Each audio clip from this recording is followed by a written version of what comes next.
My name is Cassandra Reynolds, though everyone calls me Cassie.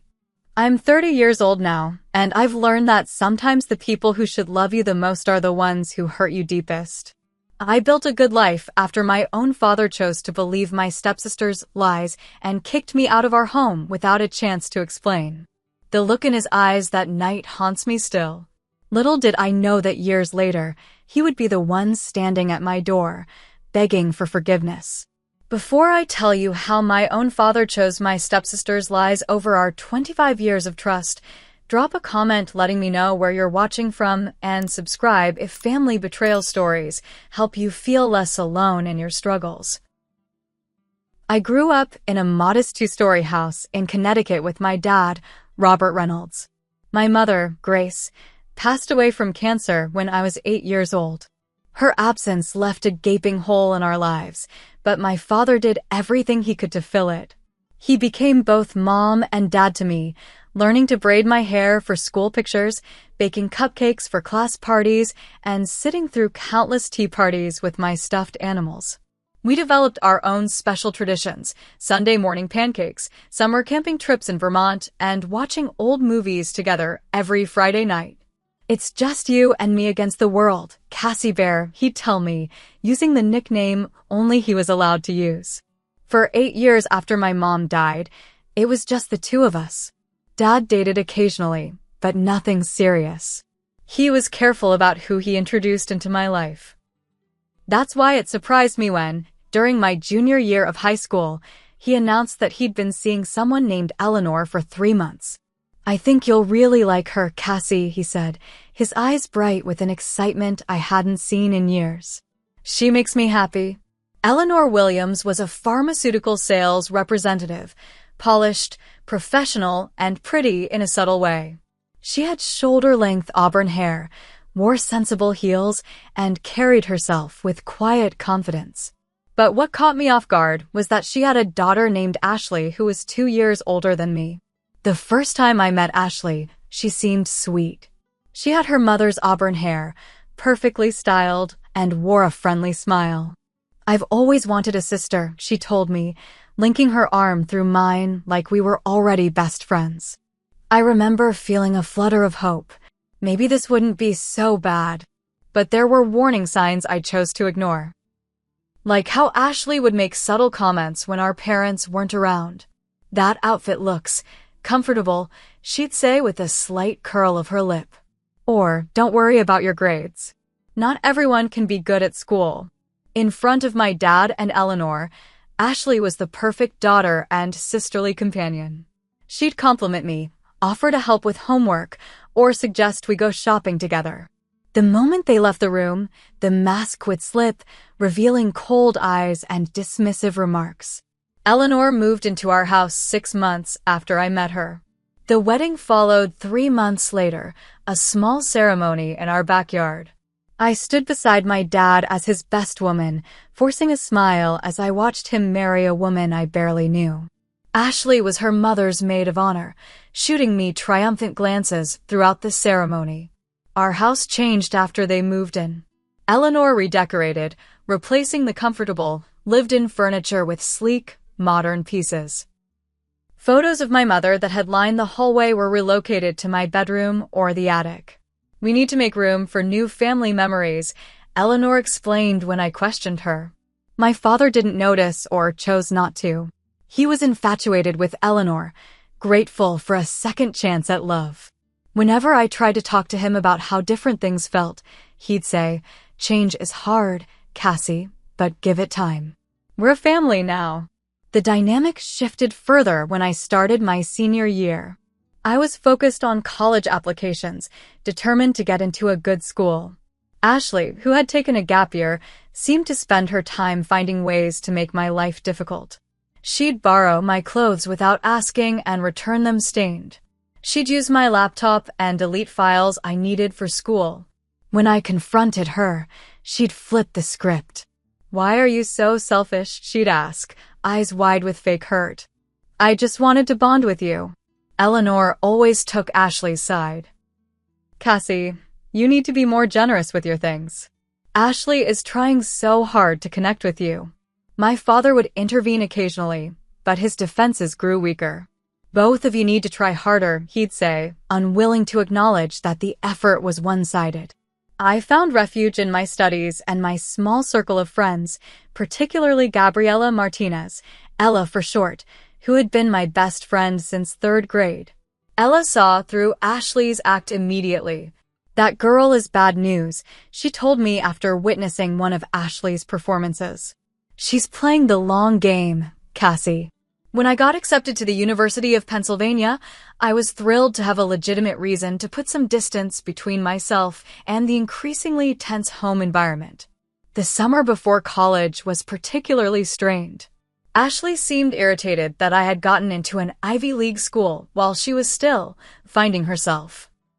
The night before I left for college, my dad and I had dinner at our old favorite diner, just the two of us, like old times. "I'm proud of you, Cassie Bear," he said, his eyes crinkling at the corners the way they always did when he smiled. "Your mom would be too." "I miss how things used to be," I admitted. His face softened.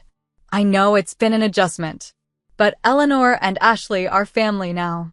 You'll see, it'll get easier with time." I wanted to believe him. College was liberating. I thrived academically, made new friends, and only went home for major holidays and part of summer break. Each time I returned, I noticed subtle changes. My father called less frequently. Family conversations revolved around Ashley's latest adventures or Eleanor's work accomplishments. The space for my experiences seemed to shrink. During my junior year of college, Ashley announced she was finally going to attend university, the local community college. Eleanor and my dad made a bigger celebration of this than they had for my Ivy League acceptance. I swallowed my hurt and congratulated her. After graduation, I moved back home temporarily while starting my job at a marketing firm in the city. Living at home again made financial sense, but the atmosphere had changed dramatically. My childhood bedroom had been partially converted into a storage space for Eleanor's seasonal decorations and Ashley's overflow clothing. The first major incident happened during my parents' 5th anniversary celebration. Eleanor had planned an elaborate dinner party with their closest friends. I had offered to make my mother's famous chocolate soufflé, a recipe my dad had always loved. The soufflé was perfect when I checked it before getting dressed for the party. But when it was time for dessert, Eleanor opened the oven to find it collapsed and burned. "Cassie, how could you forget about the dessert?" she asked, loud enough for all the guests to hear. "I didn't forget," I said, confused. "I checked it earlier and it was fine. Someone must have turned up the temperature." Ashley stepped in, her voice dripping with sympathy. "Maybe you're just too stressed with your new job. You've been so distracted lately." My father looked at me with disappointment. "It's just dessert, Cassie. No need to blame others." Later, I overheard Ashley telling her mother I saw her on the phone with someone. She completely forgot about it. That night marked a turning point. I realized Ashley wasn't just annoying or difficult. She was actively working to undermine me. The tension in our house escalated over the next several months. Each time I tried to talk to my father about Ashley's behavior, he dismissed my concerns. "You're both adults now, Cassie. I'm not getting involved in sisterly squabbles," he'd say, not looking up from his newspaper. "Dad, this isn't normal sibling rivalry. She's deliberately trying to make me look bad." He'd sigh deeply, taking off his reading glasses to rub his eyes. "Maybe if you made more of an effort to include her, she wouldn't feel the need to compete with you."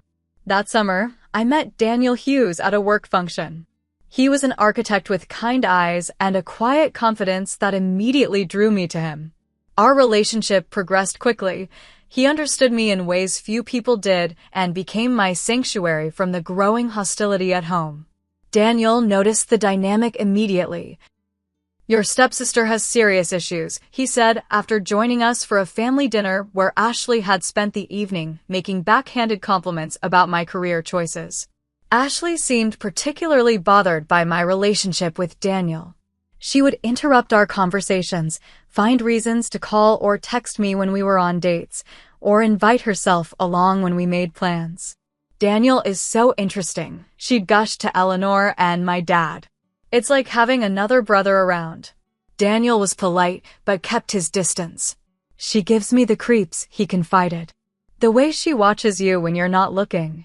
The incidents began to pile up. My grandmother's antique crystal vase, one of the few mementos I had from my mother's side of the family, was found shattered on the floor. Ashley claimed she saw my bag knock it over when I rushed past it that morning. I knew I hadn't been anywhere near the vase. Another time, I had prepared important client presentations and left them on my desk. The next morning, they were gone. Ashley found them in the recycling bin, damaged by coffee stains. Maybe you accidentally threw them away when you were cleaning up last night, she suggested innocently. The most disturbing incident involved my reputation. I began receiving concerned texts from family friends asking if I was doing okay or if I needed help. Eventually, Aunt Marie, my father's sister who lived in Boston, called me directly. Cassie, I'm worried about you, she said. Eleanor mentioned that you've been drinking a lot. Is everything all right? I was stunned. Drinking? Aunt Marie, I barely have a glass of wine with dinner sometimes. Who told Eleanor that? There was an uncomfortable pause. Ashley expressed concern to her mother. Said she's found empty bottles in your room and that you come home intoxicated regularly. The accusations were entirely fabricated. I rarely drank, especially not at home where I felt the need to stay sharp around Ashley. When I confronted her, she feigned confusion. I'm just worried about you, she said, her eyes wide with mock concern. The way you stumble around some nights, slurring your words. I thought Dad and Mom should know. My father, when I tried to clear my name, looked at me with a mixture of disappointment and concern. If you have a problem, Cassie, we can get you help.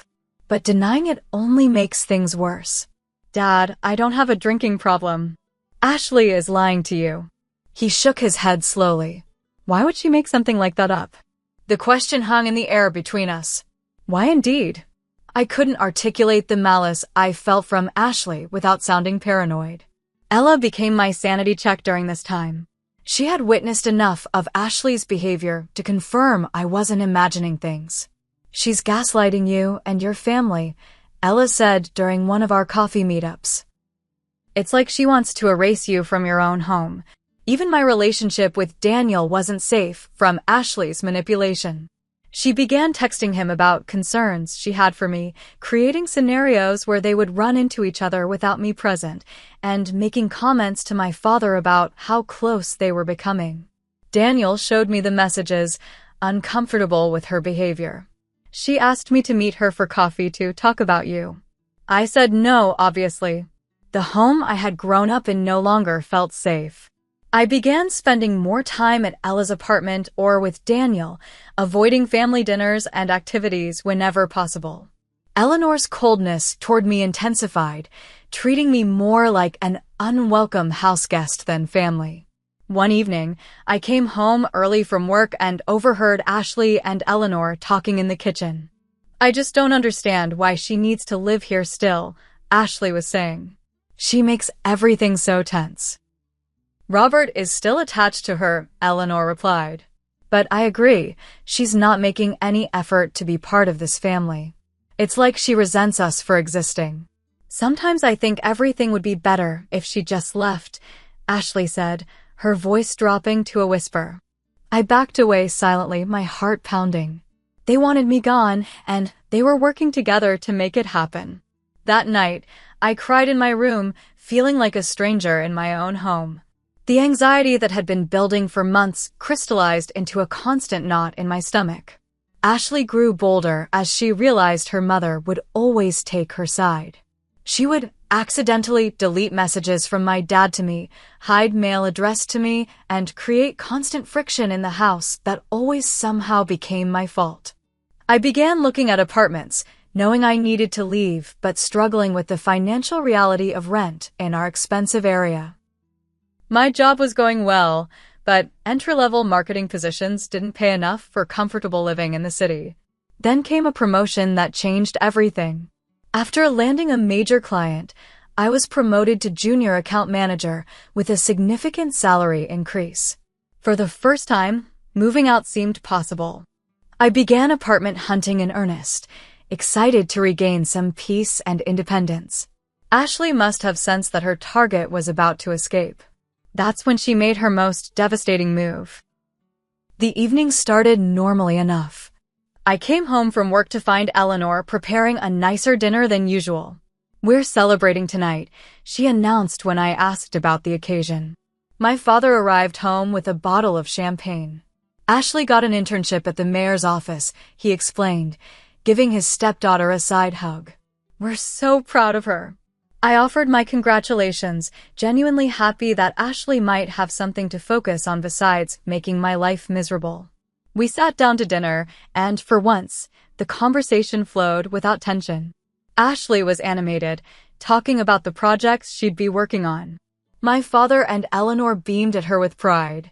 After dessert, as we were clearing the table, Eleanor stopped suddenly. "That's strange," she said, frowning. "Has anyone seen my sapphire earrings? I could have sworn I left them in my jewelry box this morning." Ashley looked concerned. "The ones Dad gave you for your anniversary?" Eleanor nodded, growing visibly upset. "They're very valuable, both financially and sentimentally." "I'm sure they'll turn up," my father said, but he looked worried too. The next morning, Eleanor's distress had escalated. "It's not just the earrings," she told my father as I was having breakfast. "My tennis bracelet is missing too, and the pearl necklace from my grandmother." My father's face darkened. "I'll check our homeowner's insurance, see what's covered." He paused, then added, "I should check the safe too, make sure everything's secure there." 20 minutes later, I heard him calling for Eleanor, his voice tight with alarm. "There's $2,000 missing from the safe," he said when we all gathered in his home office. The safe door stood open, its contents visibly disturbed. "Who would take these things?" Eleanor asked, her voice trembling. "We haven't had any workers in the house, no strangers." The three of them exchanged glances, and I felt a chill run down my spine. They weren't looking at each other, they were looking at me. "I didn't take anything," I said immediately, my heart beginning to race. "I don't even know the combination to the safe." My father's face was unreadable. "Let's not jump to conclusions. The money and jewelry have to be somewhere." Ashley, who had been uncharacteristically quiet, suddenly spoke up. "I hate to say this, but should we check Cassie's room? Just to rule it out." "What?" I gasped. "You can't be serious." "It's not that we think you did it," she said quickly, though her eyes told a different story.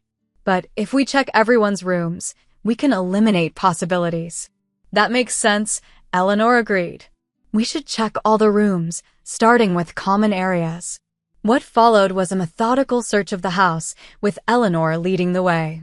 They checked the living room, kitchen, and bathrooms first, then moved on to bedrooms. Eleanor and my father's room was searched, then Ashley's, with nothing found. When they reached my room, I stood in the doorway, arms crossed protectively across my chest. "This is insulting," I said. "I would never steal from you." "Just let us look, Cassie," my father said, his voice tired. "If there's nothing to find, then you have nothing to worry about." I stepped aside, watching as they began looking through my closet, dresser drawers, and under the bed. My hands were shaking with anger and humiliation. Then came Ashley's triumphant cry from the back of my closet. "Oh my God," she said, emerging with a small velvet pouch. "Look what I found." She emptied the contents onto my bed, Eleanor's sapphire earrings, the tennis bracelet, and the pearl necklace. "That's not possible," I whispered, staring at the jewelry in shock. "I didn't put those there. Someone planted them." Eleanor was looking at me with disgust. "My jewelry? In your closet." "Check under her mattress," Ashley suggested, her eyes gleaming. "That's where people usually hide cash." My father, his movements mechanical now, lifted my mattress. Sure enough, an envelope with exactly $2,000 was there. "Dad," I said, my voice breaking. "You know me. You know I wouldn't do this." Then explain how these items got into your room, he demanded, his voice cold in a way I'd never heard before. Ashley put them there, I said, the truth suddenly crystal clear. She's been trying to get rid of me for years. This is her endgame. Ashley's face crumpled into a perfect mask of hurt. How can you say that? I've only ever tried to be your sister. Robert, Eleanor said sharply. I think we need to have a serious conversation about Cassie's behavior. The lying, the stealing, it's escalated too far. My father looked at the evidence on my bed, then at me, his expression hardening. Get out, he said quietly. What? I couldn't believe what I was hearing. I want you out of this house by morning, he continued, his voice gaining strength. I can't even look at you right now. Dad, please, I begged, tears filling my eyes. This is a setup. I would never steal from you or Eleanor. Enough, he shouted, making me flinch. I've made excuses for your behavior for too long. The resentment, the jealousy toward Ashley, the drinking problem you won't acknowledge. And now this? It's too much. I don't resent Ashley, I don't have a drinking problem, and I didn't steal anything. I cried, desperation making my voice rise. Dad, it's me. You know me. But the man looking back at me wasn't the father who had raised me. His eyes were cold, unfamiliar. I thought I knew you. I was wrong. I want you gone by morning. You can come back for the rest of your things when we're not here. He turned and walked out, Eleanor following close behind, her arm around a sobbing Ashley. The door closed, leaving me alone with the planted evidence and the ruins of my life. I collapsed onto my bed, sobbing uncontrollably. Through my tears, I called Ella, then Daniel. Both rushed over to help me pack essential items. Daniel's face was taut with anger as he loaded boxes into his car. This is insane, he kept saying. How can your father believe this? Ella was more practical. You can stay with me until you find a place. We'll figure this out, Cassie. As we drove away from the house at midnight, I looked back one last time. Through the upstairs window, I caught a glimpse of Ashley watching our departure, a satisfied smile playing on her lips. The first few weeks after being thrown out were a blur of grief and disbelief. I moved in with Ella temporarily, sleeping on her pull-out couch, and trying to make sense of how my life had imploded so suddenly. I called my father repeatedly during those first days. Most calls went straight to voicemail. When he did answer, the conversations were brief and cold. I need more time, Cassandra, he'd say, using my full name as he did when I was in trouble as a child. The betrayal is too fresh. There was no betrayal, Dad, I'd plead. I was set up. If you would just listen to me. But he would always cut me off. I found the evidence myself. Please don't make this harder than it already is. After 2 weeks of these painful exchanges, he stopped answering altogether. I discovered he had blocked my number when a call from Ella's phone went through, but he hung up immediately upon hearing my voice. Daniel was my rock during this time. He came by every evening after work, bringing dinner and offering quiet support. After a month of watching me struggle with the cramped living arrangement at Ella's, he broached the subject of moving in together. My place is small, but it's better than a sofa, he said, taking my hand. We've talked about living together eventually. Why not now? It's too soon, I argued weakly. I don't want you to feel obligated because I'm in a bad situation. This isn't obligation, Cassie. It's love. His sincerity broke through my defenses.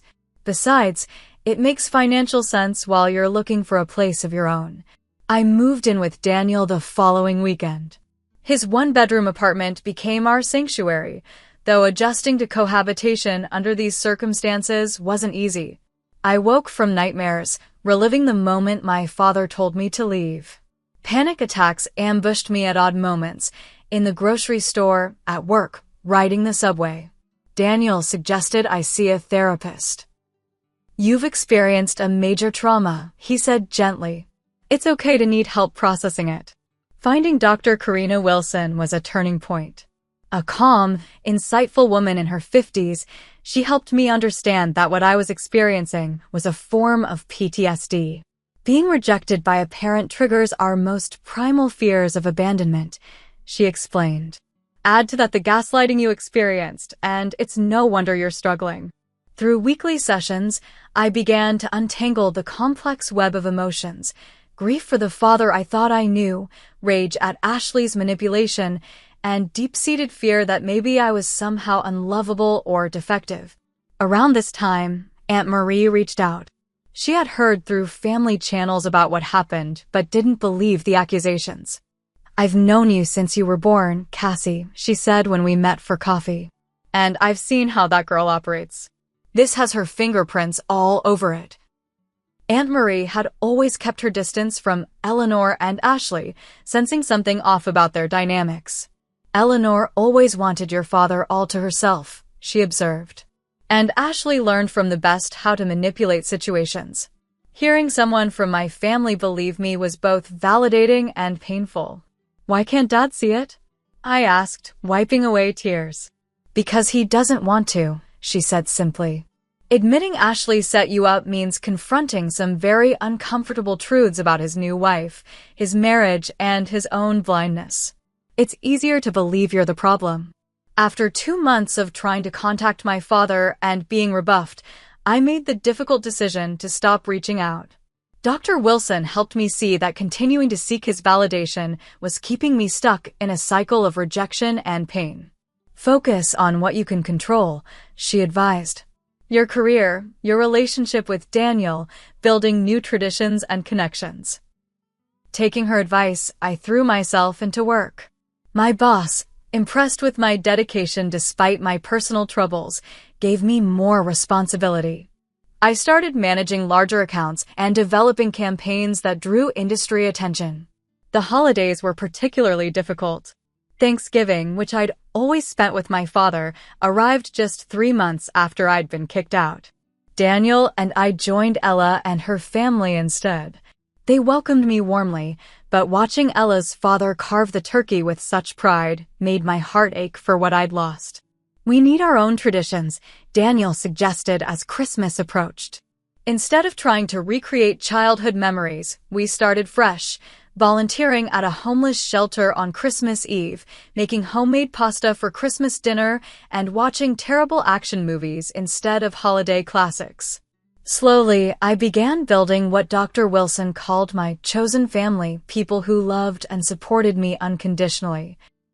Besides Daniel and Ella, there was Aunt Marie, my coworker Jasmine, who became a close friend, and Daniel's brother Alex and his wife Sophia, who treated me like a sister from day one. By the time spring arrived, I had received a significant promotion at work. The salary increase meant I could finally contribute equally to our household expenses, which helped my sense of independence. Daniel and I had weathered some difficult storms in our relationship. My trust issues and occasional emotional withdrawal tested his patience, but we emerged stronger. "I'm proud of you," he told me one evening as we celebrated my promotion with a home-cooked dinner. "You've been through hell, but you're still standing." A year after being thrown out, I was offered an opportunity to transfer to our company's Boston office. The position came with another promotion and the chance to help build a new team from the ground up. "You should take it," Daniel said when I showed him the offer letter. "It's an amazing opportunity. But what about us?" I asked, afraid of losing the one stable thing in my life. "I don't want a long-distance relationship." He smiled, taking my hand. "Who said anything about long distance? My firm has an office in Boston too. I've already talked to them about transferring." The move to Boston felt like a clean break from my past. We found a beautiful apartment in Cambridge, close enough to visit Aunt Marie regularly. Being physically removed from the possibility of running into my father or Ashley in our hometown provided unexpected relief. I stopped looking back, focusing instead on building a life I was proud of. The panic attacks became less frequent, the nightmares rare. I still saw a therapist, now focused less on trauma and more on growth. I was healing. Then, 3 years after being kicked out, Aunt Marie called with news that would shake the foundation of my carefully reconstructed life. "Cassie," she said, her voice unusually serious. "There have been some developments with Ashley that you should know about." "What kind of developments?" I asked, tension immediately coiling in my stomach. I was sitting in our Boston apartment, looking out at the Charles River. Daniel was at work, and I had the day off. "Ashley has been caught stealing from your father's business," Aunt Marie said. "Apparently, it's not the first time." I gripped the phone tighter. "What happened?" "She's been working as an office manager for his construction company for the past year. There were discrepancies in the accounts, vendors claiming they hadn't been paid when the books showed payments went out. Your father hired an outside accountant who traced the missing funds to Ashley. The revelation shouldn't have surprised me, yet it did." "How much did she take?" "Over $50,000, from what I understand." "But Cassie, that's not all." When confronted, Ashley had a complete meltdown. Started screaming about how everyone always loved you more, how she was just trying to even the score. My heart was pounding. "Did she confess to setting me up?" "Not explicitly, not yet. But things are unraveling quickly. Eleanor found something in their attic last week, Ashley's old journal. She was looking for Christmas decorations and came across a box of Ashley's things from when they first moved in with you and Robert." "And?" I prompted when Aunt Marie paused.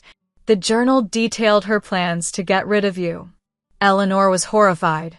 She confronted Ashley, who denied everything at first. But when faced with her own handwriting, well, it wasn't pretty. I sat in stunned silence, processing this information. After 3 years of being labeled the thief, the truth was finally emerging. "There's more," Aunt Marie continued. "Several of your parents' friends have been reaching out to your father, telling him they never believed the accusations against you. Apparently, they saw through Ashley's act but didn't feel it was their place to interfere. Now they speak up," I said bitterly. "Better late than never," Aunt Marie replied. "The point is, your father is starting to see the full picture. He found the original jewelry and cash, by the way." "What?" "Where?" "In a lockbox in Ashley's closet, hidden under the floorboards. Eleanor was cleaning out her room after the business theft and found it. The original stolen items were there, along with other things she'd taken over the years." My mind was reeling. So the jewelry she found in my room. Duplicates, apparently. She bought them online, cheap knockoffs that looked convincing enough in the moment.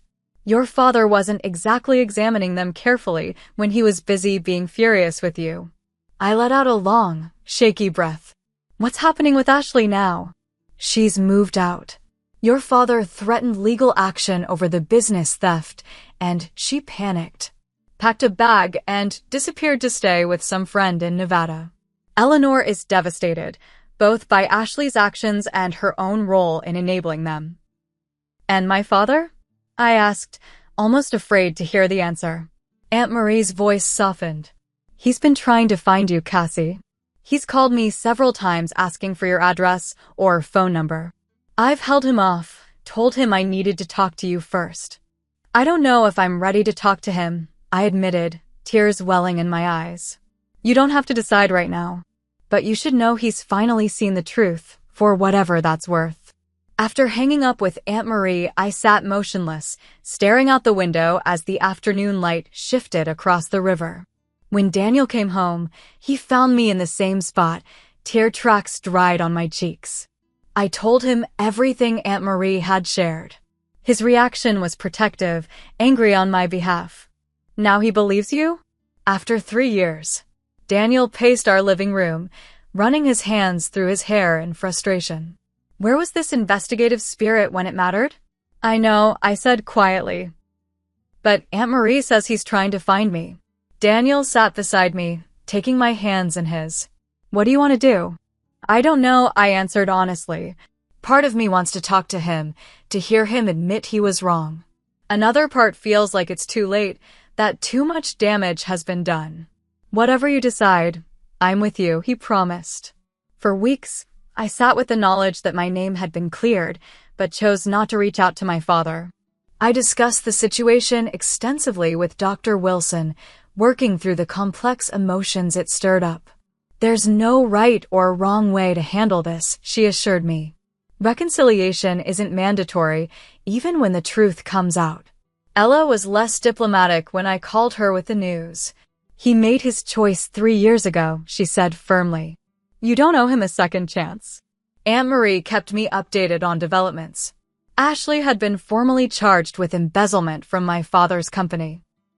Eleanor and my father were in counseling, their marriage strained by the revelations. And my father continued asking about me. Then, on a rainy Tuesday evening, my phone rang with an unfamiliar number. Against my better judgment, I answered. "Hello," I said cautiously. There was a moment of silence, then a voice I hadn't heard in 3 years. "Cassie?" My father sounded older, his voice rougher than I remembered. "It's Dad." My throat tightened. I couldn't speak. "Please don't hang up," he said quickly. "I know I don't deserve even a minute of your time, but please, just listen." I remained silent, but I didn't end the call. "I was wrong," he continued, his voice breaking. "So terribly wrong.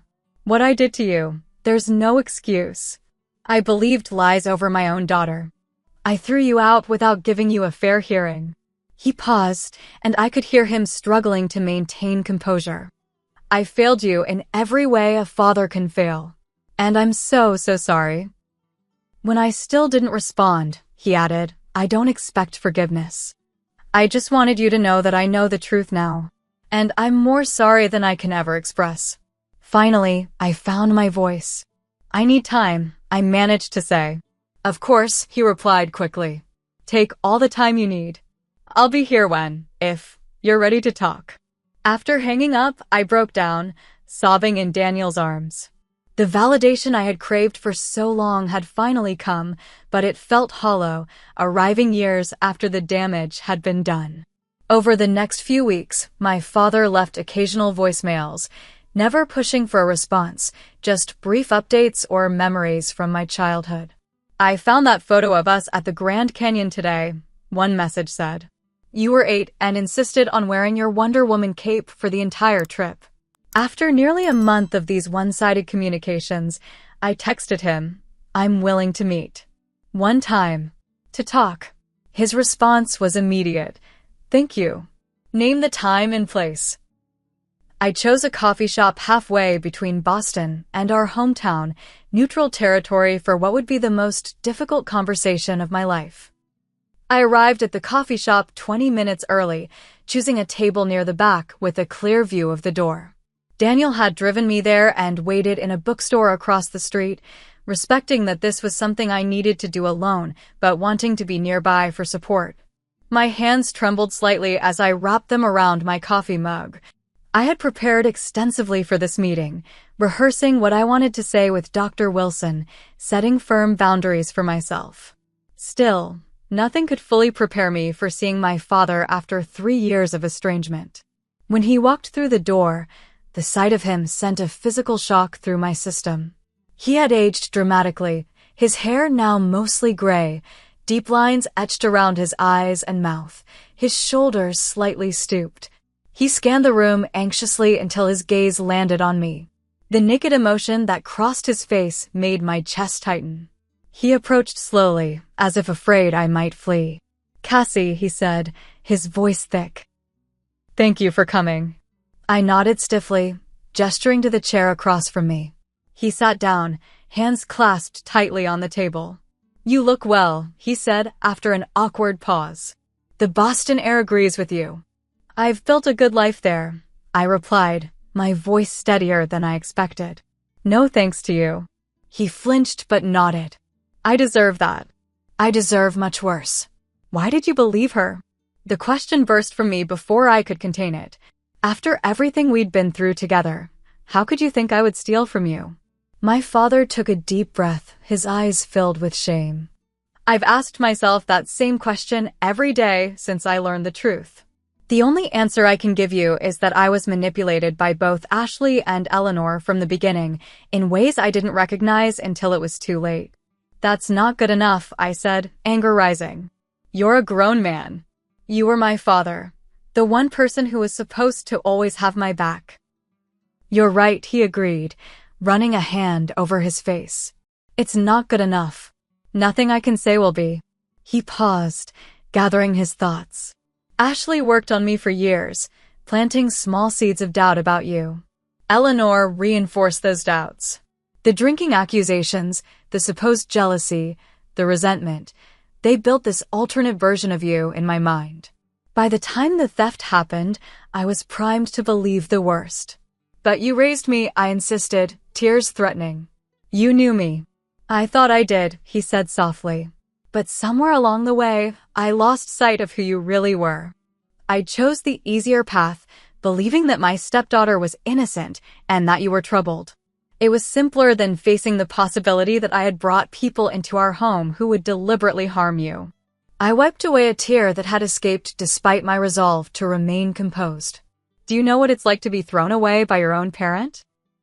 To be told to leave the only home you've ever known? To have your character assassinated and your integrity questioned? No, he admitted, his own eyes wet. I can't imagine that pain. And knowing I caused it is something I'll have to live with for the rest of my life. Where is Ashley now? I asked, changing the subject before my emotions overwhelmed me. She's in Reno, living with a friend. There's a warrant for her arrest here for the embezzlement charges, but Nevada hasn't extradited her yet. He looked down at his untouched coffee. We've had no contact since she left. I don't know if we ever will again. And Eleanor? He shifted uncomfortably. We're separated. Have been for 4 months now. She moved out after finding Ashley's journal and the stolen items. She says she didn't know about the plot against you, but she admits she enabled Ashley's behavior for years. Part of me felt vindicated hearing this, but another part felt strangely hollow. So your new family fell apart. It wasn't a real family, he said with sudden vehemence. It was built on manipulation and lies.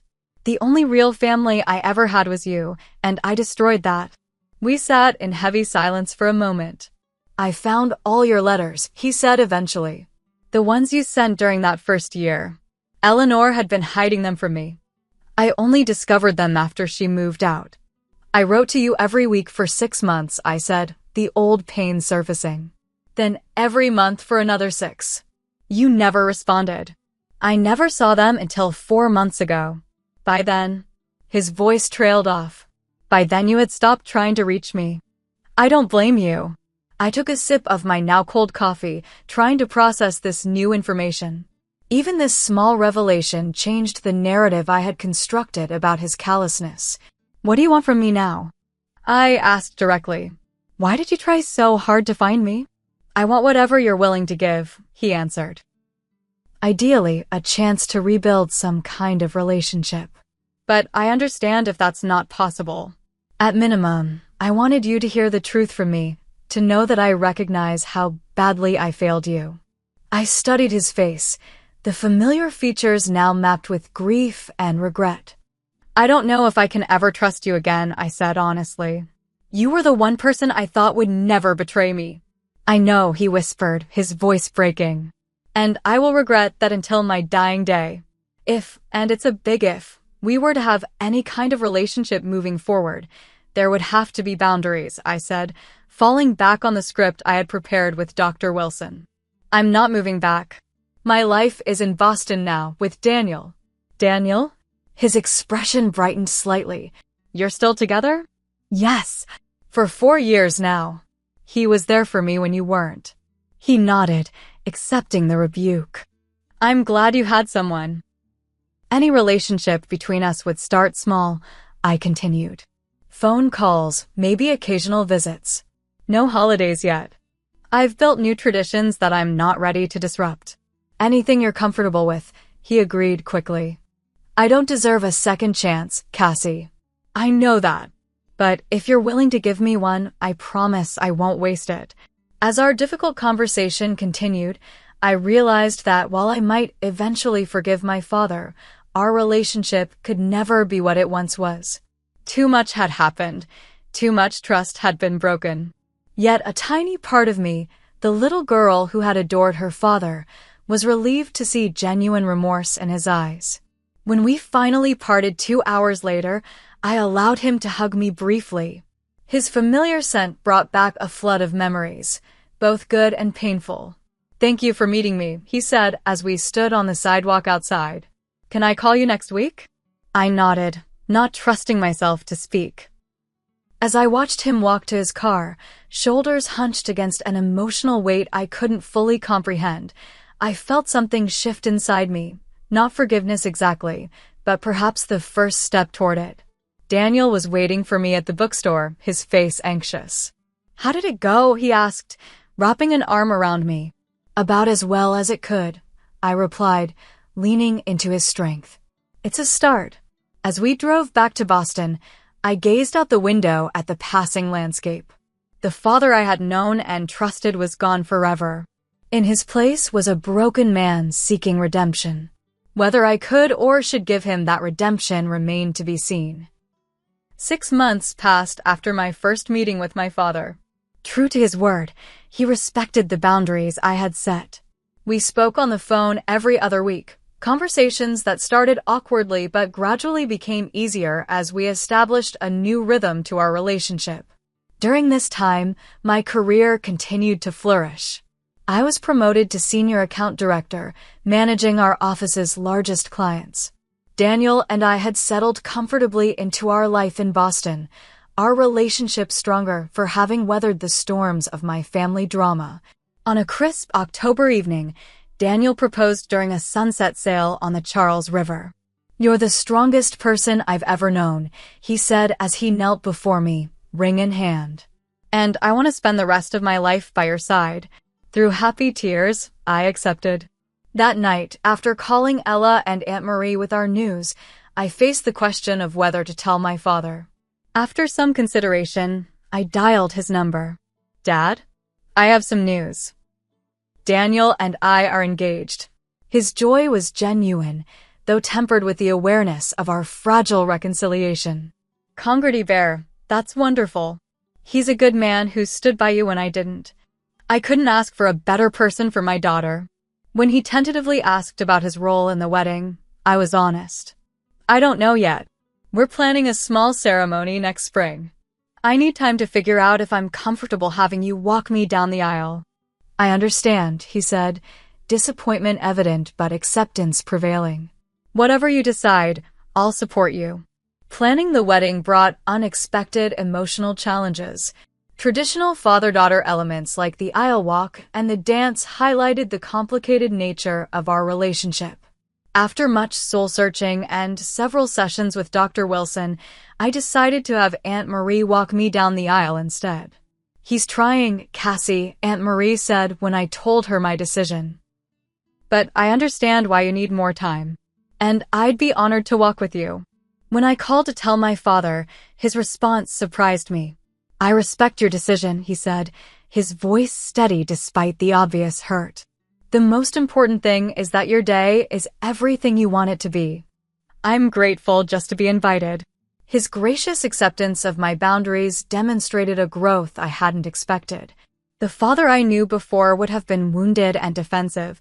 This new version of him was learning to put my needs before his ego. Throughout these months, I continued to build what Dr. Wilson called my chosen family, people who had earned my trust through consistent support and love. Ella would be my maid of honor. Daniel's brother Alex and his wife Sophia had become dear friends. My colleagues Jasmine and Marcus had integrated into our social circle, joining us for weekend brunches and game nights. Blood ties, I was learning, guaranteed nothing.